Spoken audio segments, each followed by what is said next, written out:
Bom, a gente já entendeu aí algumas partes, a gente já entendeu que cada um deixou de herança, basicamente, né? Como foi o início e o fim de algumas delas. A gente vai entender agora quais são essas heranças. E a gente vai destacar, tem algumas dessas destacadas, mas a principal herança que eu queria deixar claro é a questão das vilas, do clientelismo, colonato e do cristianismo. O que são as vilas? São unidades econômicas, basicamente. As vilas são as pessoas que vão trabalhar lá. Elas também doam sua terra, mas elas, na realidade, são pessoas mais livres do que o cara que vai trabalhar como vassalo, como servo no feudo. Então ele tem uma questão meio parecida com o feudo, mas ele vai ser uma pessoa livre, ele pode ir e vir. Diferente do cara que a gente vai ver no feudalismo, na questão mais do feudo. O clientelismo é uma relação interpessoal, de quase uma fidelidade na hora de troca, na relação de dependência interpessoal, praticamente. Então, ela é um detalhe assim. O colonato, que eu acho que é o mais importante, é a fixação do colono na terra. O que a gente vai dizer como colonato, ou fixação do colono na terra, ela é basicamente aquele cara que a gente citou, que ele vai vir fugido das invasões bárbaras, e ele vai bater ali na porta do cara, falar assim, pô, eu te dou minha terra e tal. Então, essa é a relação.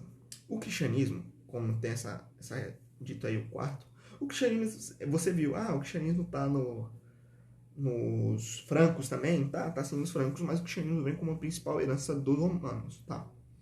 E a gente vai para os elementos germânicos. Economia agropastoril. Vamos ver que no feudo a gente não tem muito mercado, a gente não tem uma troca, a gente não tem essa noção. Não, na verdade são mais uma agricultura de subsistência, algo para você mesmo, tá? Comitatus, que foi a gente já citou anteriormente, que é aquela relação do de basicamente o chefe militar ter a fidelidade das pessoas que estão servindo ele, né? Aquela relação de fidelidade, a gente jura lutar por você e tal. Então, essa relação de fidelidade. E o benefício é, tu faz um bagulho bom, eu te dou uma terra pra tu trabalhar. Te dou uma terra. Então, é o benefício mesmo, sabe? Então, a gente divide a Idade Média aí nesses dois períodos, Alta Idade Média, Baixa Idade Média. E o século, a gente aí tá século V ao século X, né? Que é o auge da Idade Média, que é o século X é o auge, né, da Idade Média, e depois aquilo só cai. A gente vai entender os motivos da Baixa Idade Média, os declínios e tal, mas vai ser na próxima aula. E aí a gente vai entender política feudal. Então, o poder político, essa desagregação, essa descentralização do poder político feudal, ele é uma herança germânica. Os germânicos tinham um poder político bem descentralizado. E tinha o cara, o dono da terra, que a gente vai ser uma figura bem importante pra gente, o seu feudal, ele controlava o feudo. Ele dominava ali, o feudo era dele, era um pedaço de terra dele. Só que assim, ele tinha a parte dele, e aí o cara vinha em busca de proteção, aí você falava e dava um pedaço de terra para ele. E aí o pedaço de terra era entregue um cara que ia ser chamado de vassalo, entendeu? O vassalo vai ser o cara que vai receber esse pedaço de terra. E aí vai criar uma interação que é a mais conhecida, a mais importante do nosso império, do nosso sistema feudal, que é o sistema de suzerania e vassalagem, entendeu? Ele não é um escravo, ele é um só que serve. E aí tem até uma política que é o vassalo do meu vassalo não é meu vassalo. Ou seja, o suzerano tinha o vassalo dele. Se o vassalo dele tivesse um outro vassalo, esse cara não tinha nada a ver, não tinha nada a ver com o suzerano, beleza? Era uma relação bem diferente. Eles tinham monarquias feudais, mas só os reis comandavam os feudos. Então, os reis, eles tinham a figura do rei naquela época. Mas não vai ser aquele rei que a gente vai ver mais pra frente, naquela situação dos estados nacionais. Não, é um rei que ele tem seu pedaço de terra, ele tem sua importância, mas ele não tem o mesmo tamanho do clero. O rei ele não é algo mais teocêntrico, entendeu? Pelo menos nesse momento não é. Então o rei tem o seu pedaço de terra, ele tem o seu exército, mas não é nada muito grande. Ele só passa a ter os exércitos deles mais fortes quando vai surgindo a burguesia, e a burguesia vai financiando seus exércitos. Mas até esse momento aqui, os reis têm os exércitos dele advindo dos próprios senhores feudais, que são os mercenários contratados, entendeu? E se consolida na região da Gália, no Império Carolíngio. Isso. O Carlos Magno é basicamente, durante o século IX, ele é o cara que vai deixar isso muito forte, sabe? Vai ficar muito forte o feudalismo, os seus conceitos vão ser realmente bem presentes, principalmente a gente está falando de uma Europa ocidental, então o feudalismo ali come solto, e isso se consolida ali mais para o século VIII, mas o feudalismo já é presente desde o século V, ok? Seguimos. Economia feudal. Economia feudal. A gente vai, consistia num latifúndio que era a principal unidade produtiva. O latifúndio, que a gente vai ver esse nome presente aí, vários termos, em vários lugares, tanto na história, tanto na geografia. O latifúndio era basicamente uma terra bem grande, uma unidade bem grande de produção. E ele pertence ao seu feudal. Os reis tinham seu próprio latifúndio? Tinham, mas basicamente os latifúndios eram pertencidos ao senhor feudal, ok? Dividido em 3 partes, o manso senhorial, o manso servil e as terras comunais. O manso senhorial era parte do senhor feudal, era a produção dele ali. E o manso servil era a parte normalmente que era doada, que os servos iam tomar conta, os vassalos iam cuidar, ok? E as terras comunais eram os bosques e os locais que não eram locais basicamente de produção, tá? Pelo menos da atividade agrária, tu não tinha muito o que produzir naquela época, né? Não tinha muito o que fazer, você só tinha que sobreviver. Então eles eram autossuficientes, eles sobreviviam, mas era subsistência, eles basicamente não tinham excedentes para poder vender, ok? E por conta disso, a gente vai ver aqui, eles tinham uma fraca atividade mercantil. Não era uma atividade mercantil muito forte. E por consequência disso, uma pouca circulação monetária. Tu não tinha atividade mercantil, tu não tinha circulação de moeda, entendeu? Beleza. Mão de obra servil e com baixo nível técnico. É basicamente o cara desesperado para ser protegido. Não é um cara normalmente rico, ou seja, ele não era um cara instruído, normalmente ele não sabia ler, ele não sabia fazer quase nada. Ele vai aprendendo ali, então ele tem um baixo nível técnico, ele sabe executar o básico, ok? E esse básico ainda ele vai ser muito pouco recompensado ainda, e vai ser algo bem complicado que a gente vai ver em algumas relações a seguir, tá? Mas é só uma pincelada aqui. Sociedade feudal, ela era uma sociedade estamental, ou seja, ela é dividida em estados praticamente. A gente tinha o primeiro estado, que era o clero, a igreja, os funcionários da igreja, seus representantes divino, que eram os oradores, ou naquela época, o ditos oratores.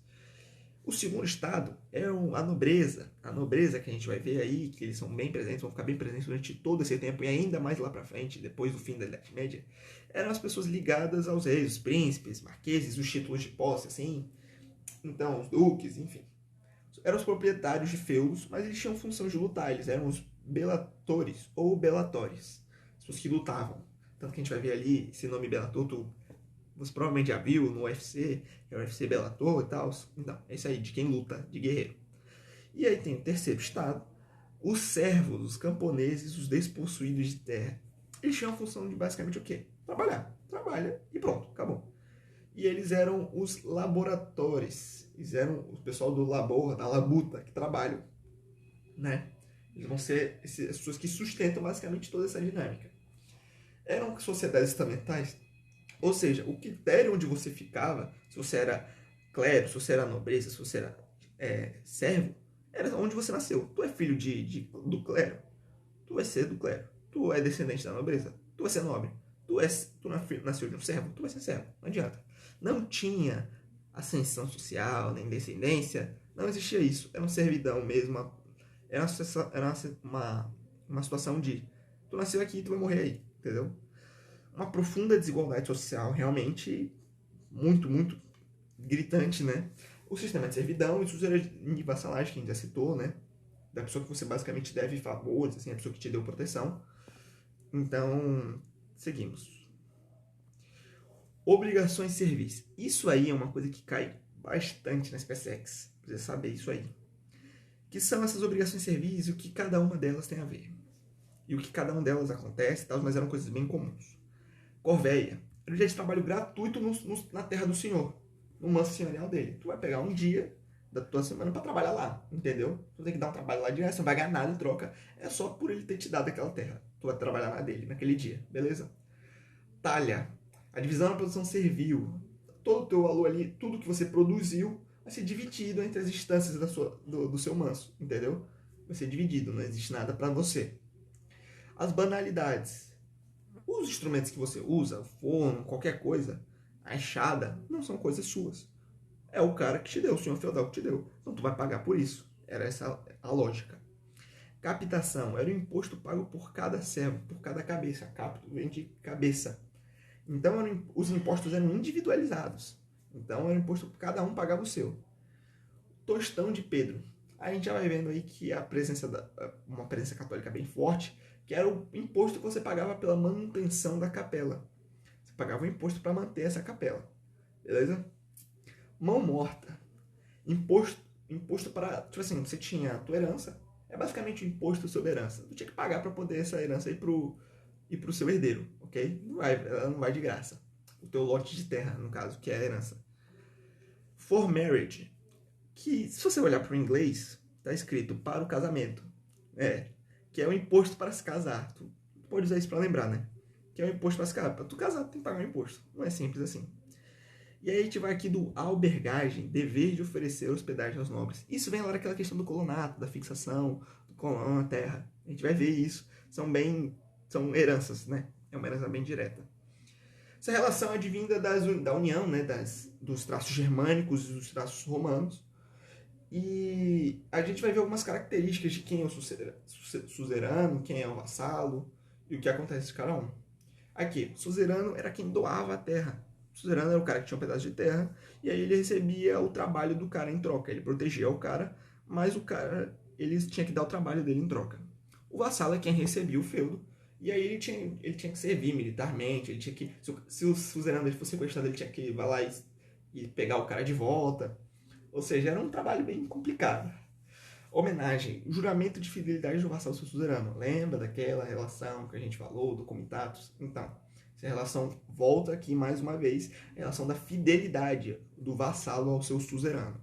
Beleza? Investidura, entrega do feudo do suzerano ao seu vassalo. Que era basicamente essa questão do o que girava em torno do feudalismo. É tu entregar o teu pedaço de terra para o cara tomar conta e você defender ele em troca e tal. E ter os serviços dele. Relação de servidão. Não tinha alguém contratado, um sistema de empresas para que fossem contratadas e gerasse toda essa dinâmica ali. Você era basicamente a mão de obra. Se você quisesse terra, se você quisesse ser protegido, se tivesse ter o que comer, você ia ter que trabalhar. E aí vem da ideia do escravo romano e do colono, enfim, da lei do colonado, lá com Teodósio, lá muito tempo atrás. Mas a gente não vai entrar nesse mérito, não. Depois, a partir dessa relação de servidão, o cara passa de, tá dito. A partir disso, o colono passou a depender diretamente do dono da terra, diretamente do dono da terra, o seu senhor, porém, sem ser uma de suas prioridades. O cara, ele falou assim, eu vou te proteger, beleza? Vou te proteger, não sei o quê, mas o cara basicamente não era muita prioridade dele. O objetivo do seu feudal era se manter. Então ele dependia da alimentação dele, mas ele não era a prioridade do cara. Se desse ruim, farinha pouca meu pirão primeiro. O servo trabalha, pagava tributos e obrigações e o seu feudal protegia o servo em troca, além de permitir seu acesso à terra. Entretanto, o servo não era livre para sair do feudo, né? Então, a gente viu isso, e eu citei anteriormente que na questão, os vilões, eles tinham uma relação bem parecida, eles entregavam as terras em troca de proteção, mas essa diferença entre não ser livre era o que diferenciava os vilões dos servos. Os vilões, eles eram camponeses livres e eles podiam ir e vir do feudo, tá? O servo não, ele só sai se o cara deixar, beleza? E a gente vai olhar aqui algumas questões aqui da SpaceX e vamos tentar resolver juntos aqui de acordo com o que a gente estudou hoje. O século X é caracterizado na Europa pela desconstrução do Império Carolíngio e pelas invasões de outros povos. Esta situação acabou intensificando um processo de ruralização, já em andamento e a procura de proteção militar oferecida pelos nobres e guerreiros por parte das pessoas pobres ou com menos recursos. Era o início do que ficou conhecido como feudalismo. As instituições feudais se originaram de elementos romanos germânicos. São elementos germânicos. A seguir, a gente tem aqui economia agropastoril, comitatus e benefícios. Comitatus, fragmentação do poder político e benefício. Colonato, comitatus, fragmentação do poder político. Comitatus, benefício e colonato. Fragmentação do poder político, economia agropastoril e benefício. Bem, vamos lá. Questão interessante. A gente vai ver aqui que, lembra, logo no começo, quando a gente tratou das invasões germânicas, das invasões germânicas e tal, a gente citou dos elementos de cada um dos elementos germânicos. Ficou bem claro que aquela relação do comitatus e do benefício, elas são obrigatoriamente advindas de onde? Dos germânicos, advinda lá de Carlos Martel. Lembra que eu comentei isso? Que elas é advinda de Carlos Martel? Então, A gente já tem dois aqui. Qual que não apresenta comitatus e benefício? A gente vai ver que é a letra E, não apresenta. A letra C não apresenta. E a letra... por enquanto só a letra C e a letra E. Então a gente vai ver... Mas qual era o outro detalhe que diferenciava ainda mais? A economia agropastoril. A economia agropastoril, ela também a gente citou um pouco atrás, que era de origem germânica. Lembra que eles eram povos que eles não estavam sob o domínio de Roma. Eles não tinham aquela relação de comércio tão grande. Ou seja, eles realmente viviam com a questão do campo bem presente neles. Então, vai ser bem forte essa questão da economia agropastoril, fora o comitatus e o benefício. Logo, a gente vai chegar na letra A, que vai ser a nossa primeira alternativa. Questão de 2017, a questão bem simplesinha até. Uma das características que podemos reconhecer no sistema feudal europeu, vamos lá, é a organização da sociedade feudal em dois grupos bem definidos, senhores e escravos. Não existia escravidão. Escravidão não é um conceito da Idade Média. Não é um conceito do feudalismo. São os ideais de honra e fidelidade da sociedade islâmica. Não, lembra? A gente comentou que essa fidelidade ela tem origem o quê? Germânica, principalmente franca. Lembra? Ou seja, essa questão aqui, isso aqui está errado. Sociedade islâmica não é a questão. É a obrigação anual de corvéia e o pagamento de talha e banalidades, obrigações de servos aos senhores feudais. Opa, podemos ter uma coisa aqui. Vamos olhar os outros. É o dinamismo econômico voltado para o comércio entre feudos vizinhos. Olha, não. Que dinamismo econômico? Lembra que a gente falou que a gente tinha uma economia fraca? Eles basicamente se alimentavam para sobreviver. Então, não tinha essa questão de dinamismo econômico. Tinha uma moeda fraca. Pouco sobrava para ser comercializado. Então, não tinha dinamismo econômico nenhum. São as relações escravocratas da produção. Mais uma vez, não existia a questão de escravidão. Escravidão não é um conceito da Idade Média, não é um conceito do feudalismo. O conceito é servidão. Servo, senhor feudal, de suzerania e vassalagem. Ok? Então não tem nada a ver. Então vamos ver aqui, a única letra que nos restou é a letra C. Certo? A SpaceX 2015 aqui, questão boa, questão maneira. Vamos lá, SpaceX 2014. Feudalismo foi a forma de organização política, social e econômica dominante da Europa durante a Idade Média. Abaixo estão redigidas algumas afirmações. Os servos da gleba viviam sob o domínio dos senhores feudais. Temos uma coisa aqui. Temos algo aqui. O declínio das atividades rurais e fortalecimento das... Olha. Declínio das atividades, fortalecimento das atividades... Isso aqui não é da Idade Média, tá? Isso aqui não é da Idade Média, nem do feudalismo. Lembra que a gente comentou sobre a questão da mercantilização da Idade Média, que não existia, não era um conceito da Idade Média. Sociedade rigidamente hierarquizada, mas com grande mobilidade entre classes. Não, a gente lembra que a gente falou da sociedade estamental, onde você nascia. Se você nasceu nobre, tu morre nobre. Se tu nasceu servo, tu morre servo. Não existia mobilidade entre as classes, ok? Não existia mobilidade entre as classes. O poder político fragmentado entre os senhores feudais e o rei. Opa, nós temos um negocinho aqui, que isso aqui pode parecer interessante. Isso aqui parece ser interessante. Grandes senhores de terras e alto clero ocupavam o topo da sociedade. Opa, isso aqui parece ser interessante. Vamos ver aqui, a gente marcou que estão erradas. A gente marcou a 1 e a 3, a 2 e a 3. Quais que tem 2 e 3? A letra A não pode ser. A letra B não pode ser. A letra C, tá curioso. Aqui a letra D não pode ser. E a letra E não pode ser. Ou seja, só nos resta a letra C, que vamos ver, que é o nosso gabarito. Ok? Durante o feudalismo na Europa Ocidental, uma série de obrigações submetiam os servos e os vilões aos seus senhores. Uma delas era a banalidade, e consistia na... Vamos lembrar aqui o que era a banalidade. Prestação de serviços gratuitos no campo senhor alguns dias da semana. Não, lembra que isso aqui era corvéia? Não. Parte da produção agrícola... Não, isso aqui era talha. Pagamento de taxa pelo uso das instalações do feudo comuninho. Opa, isso aqui eu marquei errado, isso aqui é X. Pagamento, isso aqui sim. Isso aqui a gente marca uma bolinha aqui que pode ser certo. O pagamento de tributo pela família servo. Não, a gente vai relembrar que isso aqui é a mão morta. Isso aqui é a mão morta. E aqui, pagamento está senhor, que corresponde ao número de pessoas que servam mantinha sob sua responsabilidade. Não, isso aqui é captação. Lembra que a gente falou da captação? Então, a banalidade era basicamente você pagar para utilizar as instalações do feudo, ok? Para a gente usar qualquer coisa que fosse propriedade do senhor feudal, ok?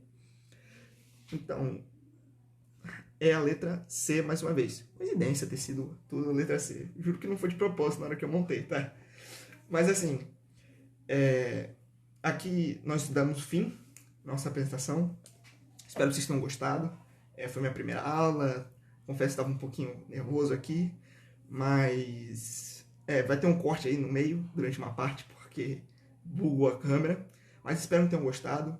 Espero que tenham entendido. Mais dúvidas aí vocês podem chegar no meu Instagram. É daniel.rfa.